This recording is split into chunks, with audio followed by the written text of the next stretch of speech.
Next बेटे फिर 12th number बता रहे हैं, कोई और डाउट है तो उससे पहले और पूछिए आप।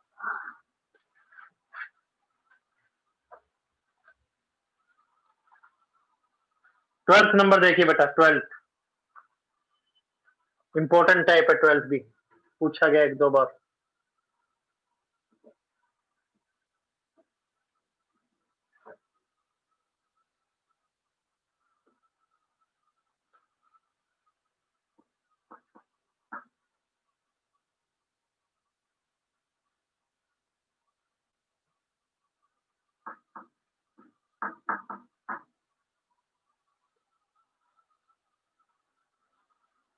देखिए बेटा 12th नंबर,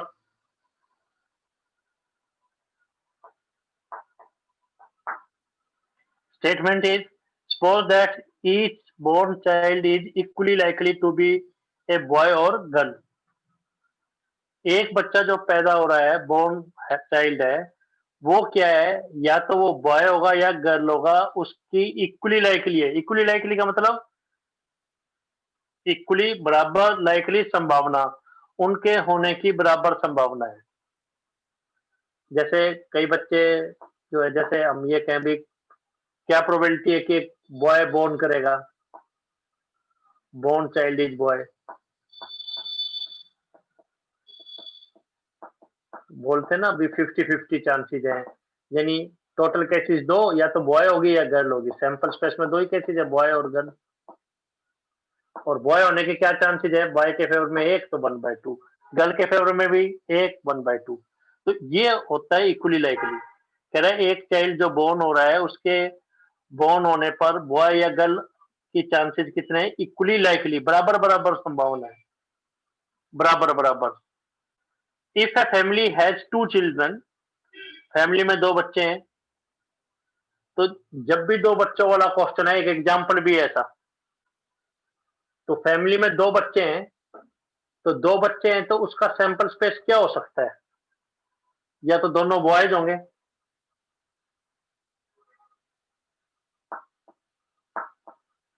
या दोनों गर्ल्स होंगी, या पहला चाइल्ड बोर्न बॉय फिर गर्ल, फिर पहला चाइल्ड बोर्न गर्ल फिर बॉय। कुछ बुक्स में ऐसा भी लिखा होता है B1 B2, G1 G2, इस टाइप से भी लिखता है। B1 का मतलब क्या कहता है, वो first child born is boy, ऐसे बोलता है वो। B2 का मतलब जो नीचे लिखा है सेकंड चाइल्ड बोर्न, जो नीचे लिखा है ये फर्स्ट चाइल्ड बोर्न। और चाहे आप ऐसे लिख सकते हैं, सिर्फ सिंपली ऐसे ही, where first element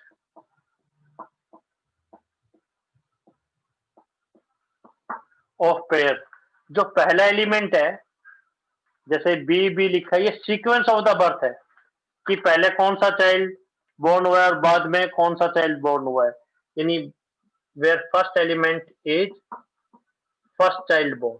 first child कह सकते हैं, वो एल्डर होगा या यंगर होगा, वो बड़ा होगा या छोटा होगा। जो पहले बोर्न करेगा नेचुरल उसकी एज ज्यादा होगी, तो एल्डर चाइल्ड होगा, ऐसा भी कह सकते हैं, एल्डर चाइल्ड, जो फर्स्ट एलिमेंट है। इसका जो सेकंड एलिमेंट है वो क्या होगा, सेकंड चाइल्ड, और या क्या कह सकते हैं, यंगर चाइल्ड, उससे उम्र में छोटा होगा, यंग होगा उससे, वो ज्यादा ओल्ड होगा। फर्स्ट चाइल्ड बोर्न और सेकंड चाइल्ड बोर्न, यानी ये सीक्वेंस ऑफ द बर्थ है। ये क्या है, सीक्वेंस ऑफ द बर्थ। अगर आप ये नी भी लिखेंगे तो आपका कोई नंबर नहीं कटेगा, वो समझ जाएगा बी का क्या मतलब है।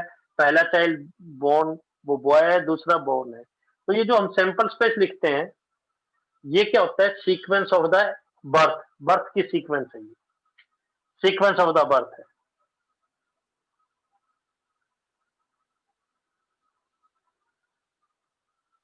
तो टोटल केसेज कितने हो गए, ये 4।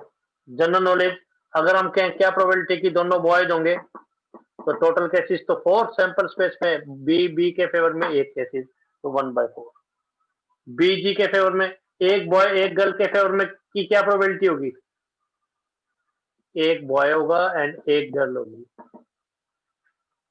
उसके क्या फेवरेबल केसेज होंगे? 2 है, 2/4। मीनिंग ये है, मतलब क्वेश्चन समझा रहे हैं हम आपको। क्वेश्चन में क्या कहा गया है ये आपको एक्सप्लेन किया जा रहा है। अब क्वेश्चन पढ़ते हैं बेटा।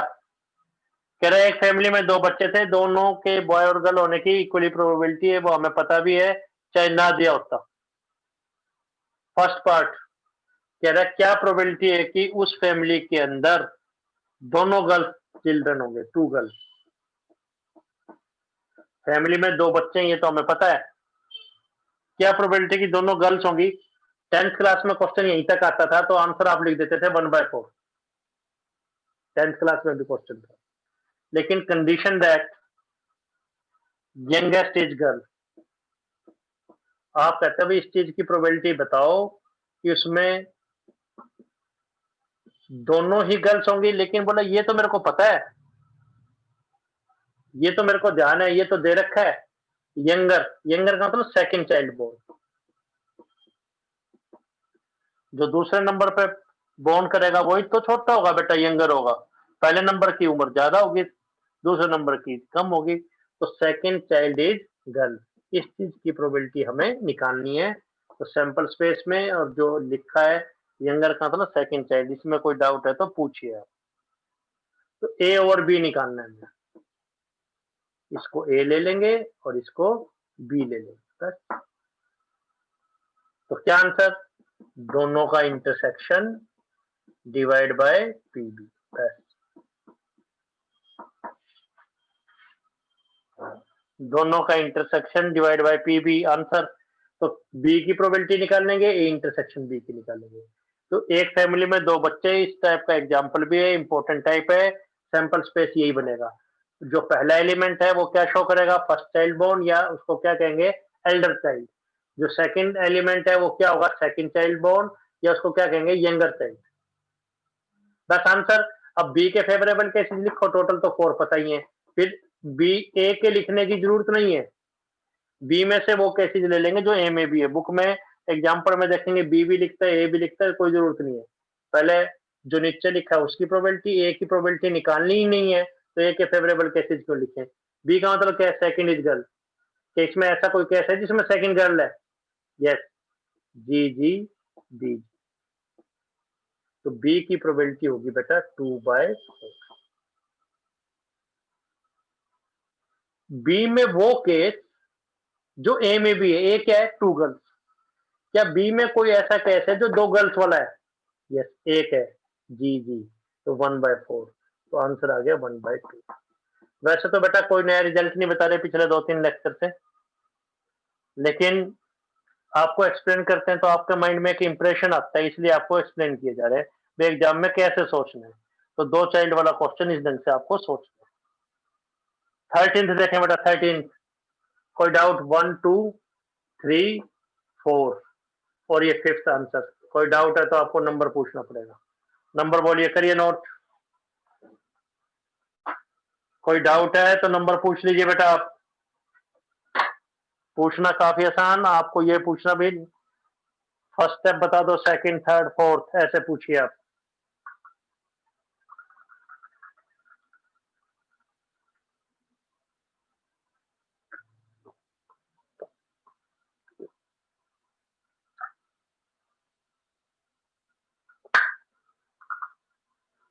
नंबर पूछिए बेटा, और कोई डाउट? नेक्स्ट देखिए बेटा, फिर 13 रब कर रहे हैं इसको। 1/4, 2/4। फिर से बताएं क्या बेटा स्टेप? कर लीजिए नोट।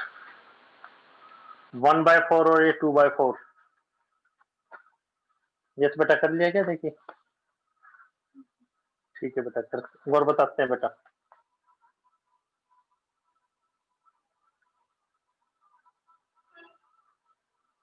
13th देखिए, 13th।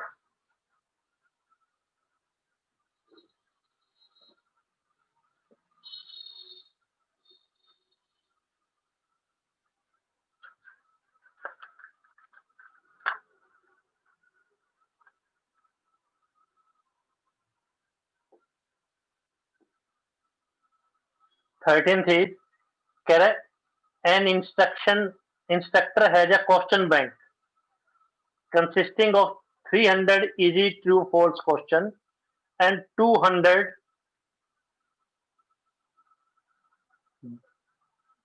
difficult true false question. तो एक क्वेश्चन बैंक है बेटा एक इंस्ट्रक्टर के पास, उस इंस्ट्रक्टर के पास तो 300 तो उसमें ट्रू फॉल्स क्वेश्चन है, इजी जो आसान है। तो ट्रू फॉल्स क्वेश्चन एक तो हेडिंग दे लीजिए true false question. True false question के दो पार्ट्स हैं, ट्रू फॉल्स दूसरी साइड पे भी आप लिख सकते हैं, इस साइड पे भी लिख सकते थे ट्रू फॉल्स, एक इजी लेवल है और एक डिफिकल्ट लेवल है। ट्रू फॉल्स में आंसर या तो ट्रू है या फॉल्स है। तो ट्रू फॉल्स क्वेश्चन के दो पार्ट दे रखे हैं, 300 तो इजी क्वेश्चन हैं और 200 डिफिकल्ट क्वेश्चन जिनका लेवल थोड़ा डिफिकल्ट है। कह रहे 500 500 easy multiple choice question, multiple choice है, कई चॉइसेस दे रखे मल्टीपल, उसमें से एक सिलेक्ट करनी है एमसीक्यू। वो कितने हैं? 500 तो इजी मल्टीपल है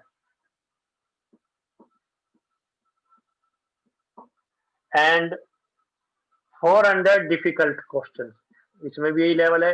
ट्रू फॉल्स क्वेश्चन है, इजी डिफिकल्ट कितने हैं, मल्टीपल चॉइस है, इजी डिफिकल्ट कितने। If A question is selected at random, तो एक लॉटरी बॉक्स है या कोई एक क्वेश्चन बैंक है, उसमें से कोई एक क्वेश्चन एक सिलेक्ट कर दिया एट रैंडम, क्या प्रोबेबिलिटी है? It will be an easy question. तो जिस चीज की प्रोबेबिलिटी निकालनी है वो पहले लिखनी है, क्या प्रोबेबिलिटी की वो इजी क्वेश्चन। गिवन दैट ये मल्टीपल चॉइस क्वेश्चन था, ये दे रखा है, तो जो क्वेश्चन दे रखा है उसको एज इट इज आप लिख लीजिए, कोई ज्यादा उसमें सोचने की जरूरत नहीं है, जो कहता जा रहा है उसको लिखते रहो बस। उसके बाद अपना फार्मूला लिखे, उसके अकॉर्डिंगली जो चीज निकालनी है फार्मूले से, क्वेश्चन की स्टेटमेंट से देख लें। Easy question A, multiple choice question B, तो हमें क्या निकालना है? A intersection B over B. तो टोटल ट्रू फॉल्स क्वेश्चंस कितने बन गए? 500 questions. Multiple choice question total कितने बन गए? 900 क्वेश्चन। क्वेश्चन बैंक में टोटल क्वेश्चन कितने होंगे? 1400 क्वेश्चन होंगे। सैंपल स्पेस में 1400 क्वेश्चन होंगे। ट्रू फॉल्स वाले तो कितने? 500, लेवल अलग अलग है 500। मल्टीपल चॉइस के 900। तो उस क्वेश्चन बैंक के अंदर, उस बैग के अंदर, लॉटरी बॉक्स के अंदर कितने क्वेश्चन हो गए? 1400 क्वेश्चन। प्रोबेबिलिटी इस चीज की निकाली है इंटरसेक्शन बी और बी, तो बी क्या चीज है? मल्टीपल चॉइस क्वेश्चन, चाहे इजी है चाहे डिफिकल्ट, इसके बारे में कुछ नहीं कहा उसने। तो बी के फेवर में कितने केसेज हो गए? 500 प्लस 400 जो दे रखे हैं, तो 900 क्वेश्चन हो गए एमसीक्यूज। तो बस बी का आंसर तो हमें वैसे ही पता लग गया। प्रोबेबिलिटी का तो खैर कोई क्वेश्चन आपको 9th क्लास से बताया जा रहा है, फेवरेबल और टोटल, और कोई फार्मूला नहीं है। ये तो कंडीशनल प्रोबेबिलिटी आ गई और आ गई, तो दो क्वेश्चन में कन्वर्ट कर दिया अकॉर्डिंग टू द फार्मूला। यही क्वेश्चन 9th क्लास में होता तब भी बच्चा कह देता था कि क्या प्रोबेबिलिटी के एमसीक्यू आएगा, वो फाइंड आउट कर लेता। 9th में ऐसा क्वेश्चन है भी, ट्रू फॉल्स एमसीक्यू वाला भी, क्या प्रोबेबिलिटी के एमसीक्यू आएगा। अब थोड़ा सा और कह रहा है बी इंटरसेक्शन है, क्या हो जाएगा? बी के केसेस तो है ही मल्टीपल, इन 900 में से वो क्वेश्चन जो इजी है, इन 900 क्वेश्चन में इजी क्वेश्चन कितने हैं? 500 इजी मल्टीपल चॉइस। इजी भी है और मल्टीपल भी है, easy A and B, easy भी है एंड मल्टीपल भी है। ए एंड बी का क्या मतलब हो गया? ए एंड बी, ए का मतलब क्या है? इजी, और बी का मतलब क्या है? मल्टीपल। इजी भी है और मल्टीपल भी है, यानी बी में से वो केसेस जो ए में भी है। वो कितने केसेस हैं बेटा? इजी क्वेश्चंस कितने हैं? 500 इजी एमसीक्यूज है। तो ये आ गया 500 डिवाइडेड बाय 1400, तो कैंसिल नहीं करे पहले 1/4, तो 500/900, तो 5/9 आंसर। तो ये फर्स्ट स्टेटमेंट में कोई डाउट? सेकंड क्या निकालना है हमें? Third, fourth, fifth. Sample space नहीं समझ में आया तो वो पूछिए आप। 6 दी आंसर। कोई डाउट है तो आप पूछिए, नोट कर लीजिए बेटा आराम से, नोट कीजिए। कोई डाउट है तो पूछ लीजिए, नोट कर लीजिए भाई।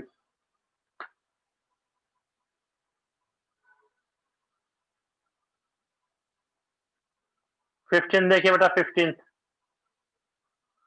14th क्वेश्चन 2 डाइस वाला है, वो हमने बहुत अच्छे ढंग से आपको एक्सप्लेन किया है, करके देख लेंगे आप। पहले नंबर पे 1 2 3 4 5 6, बाकी फेवरेबल केसेस आप लिख लेंगे। 16 नहीं आया तो दोबारा बता दिया जाएगा। 15 देखें, 15 कह रहे एक डाई को थ्रो किया गया। जो बोर्ड पे लिखा है इसमें कोई डाउट है, कोई नंबर पूछना है तो बोलो आप।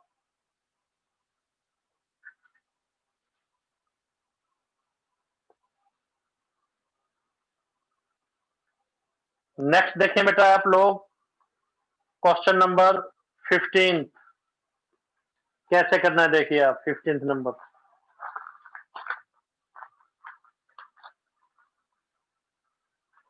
15th नंबर देखें, रब कर रहे हैं बेटा इसको फिर।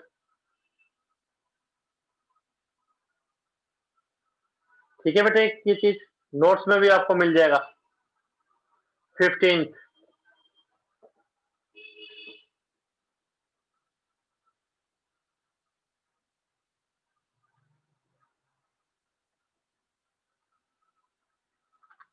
कह रहे एक डाई को थ्रो किया गया।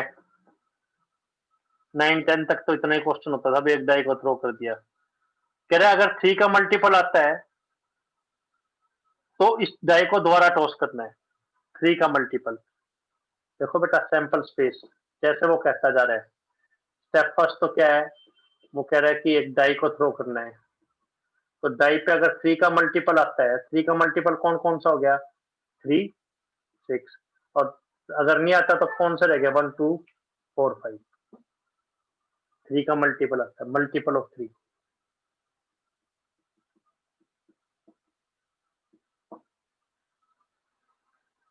फिर वो ये कह रहा है अगर मल्टीपल ऑफ 3 आता है तो toss the die again, die को फिर से थ्रो किया जाएगा। फिर से थ्रो करेंगे तो क्या कैसे आपका गेम किस तरीके से एंड हो सकता है। 3 1 से लेके कहां तक, 3 6 तक, 6 केसेस। 6 1 से लेके कहां तक, 6 6 तक, 6 केसेस। और अगर 1 2 4 5 आ गया तो ये नहीं कि आपका गेम एंड हो गया, तो आपने क्वाइन को टॉस करना है। 1 2 3 4 5 तो 1 आ गया तो क्वाइन को टॉस करेंगे तो क्या आएगा, 1 H 1 की। 1 H का क्या मतलब है, पहले पे 1 दूसरे पे H, sequence of the experiment है। अगर 3 का जैसे आप डिफरेंट गेम्स देखते हैं टीवी पर, क्या कहते हैं भाई, ये आ गया तो आपको ये करना पड़ेगा, परफॉर्म करना पड़ेगा, ये आ गया तो आपको ये परफॉर्म करना पड़ेगा। तो भाई अगर मल्टीपल ऑफ 3 आ गया तो आपको एक डाई को थ्रो करना है, 1 2 6।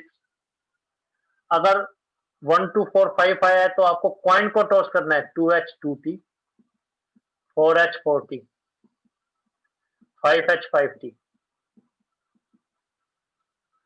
तो आपका गेम कितने तरीके से एंड हो सकता है, कितने तरीके से हो सकता है सैंपल स्पेस, 12 केसी दिए, 8 केसी दिए, कितने तरीके से हो सकता है, 20 केसेस से। तो सैंपल स्पेस में कितने एलिमेंट होंगे, 3 1 से लेके 3 6 तक, 6 1 से लेके, पहले पे 3 6 या 1 2 3 4 5 6 लिखना चाहें वो लिख सकते हैं आप। पहले को एक डाइस हो गया तो 1 2 3 4 5 6, 1 2 3 4 5 6 डाई को थ्रो किया। 1 के साथ क्या आ सकता है, 1H 1T, ऐसा भी सोच सकते हैं। 2 के साथ क्या आ सकता है, 2H 2T, क्योंकि अगर मल्टीपल ऑफ 3 ने आया तो कॉइन को टॉस करना है। 3 का मल्टीपल आया तो 1 से लेके कहां तक, 6 तक, ऐसे भी सोचा जा सकता है।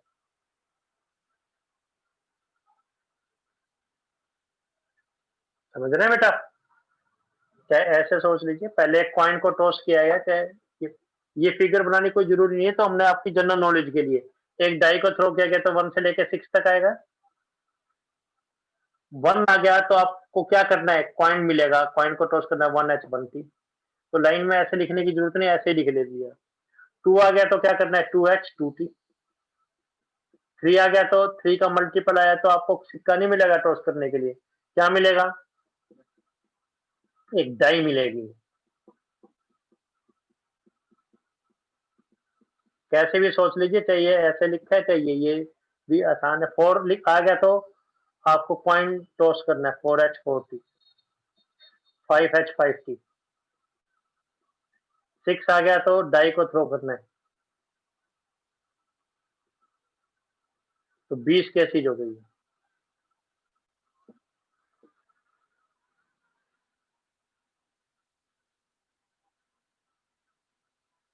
कोई डाउट? फर्स्ट लाइन में फर्स्ट सेकंड थर्ड 4 5 6, 1 2 3 4 5 6 में कोई डाउट?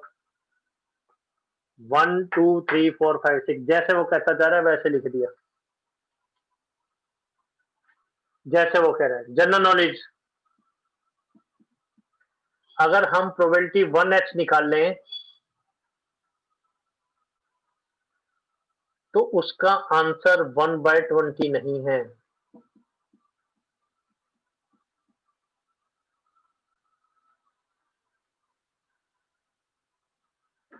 टोटल 20 कैसे, कितने कैसे जो थे? 12 ये, 8 ये, 20 कैसे हो गई है? ये 20 कैसे हो गई? ये 20 कैसे हो गई?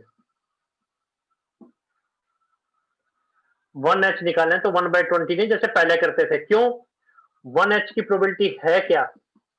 ये प्रोडक्ट फॉर्म है, बाकी सब में मिलेगा। तो 1 का आंसर क्या है? 1/6। 1 को टॉस करें, 1 आने की प्रोबेबिलिटी क्या है? H को टॉस करें तो क्या आएगा? 1/2, तो 1/12 है। 3 1 आने की क्या प्रोबेबिलिटी है? 1/6, 1/6, 1/3। और वैसे भी पता है 3 1 का मतलब 2 डाई थ्रो हुई है, 2 डाई को थ्रो किया है, तो 3 1 की प्रोबेबिलिटी क्या होगी? टोटल कैसे 36 होंगे अगर 3 1 2 डाई को टॉस करते हैं। इनफैक्ट 2 अलग अलग केसेज हो गए। तो जैसे बॉय गर्ल का था, गर्ल बॉय का था, उसमें तो 4 केसेज है, 1/2 इंटू 1/2। वो इक्वली लाइकली थे, ये इक्वली लाइकली नहीं है। इक्वली लाइकली है होता तो 1/20 लिख सकते थे, अब नहीं। इक्वली लाइकली नहीं है, होने की बराबर संभावना नहीं है इसके अंदर। तो 1H की प्रोबेबिलिटी 1/20 ना होके 1/12 होगी। 3 1 की प्रोबेबिलिटी, 3 1 की प्रोबेबिलिटी ये डेंजरस कि अगर आप 1/20 कहते हैं तो। क्यों? 3 1 का क्या मतलब है? डाई कितनी बार टॉस हुई? 2 टाइम्स। 2 टाइम्स टॉस हुई तो 3 1 आने की प्रोबेबिलिटी 1/36 होगी, 1/20 नहीं है। सैंपल स्पेस तो है पर इक्वली लाइकली नहीं है। तो बहुत कम क्वेश्चन इस टाइप के, वैसे तो लगभग इक्वली लाइकली होगी। जैसे 1H की प्रोबेबिलिटी होगी तो 1/20। 99% क्वेश्चन तो यही है 1/20, ये वाला अलग।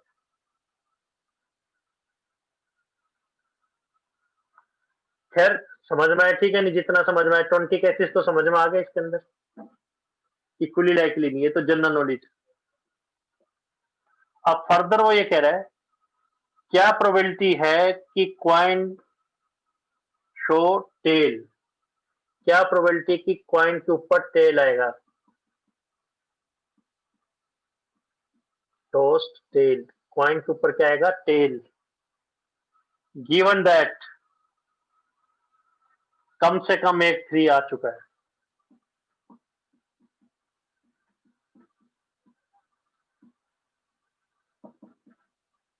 तो ए ओवर बी,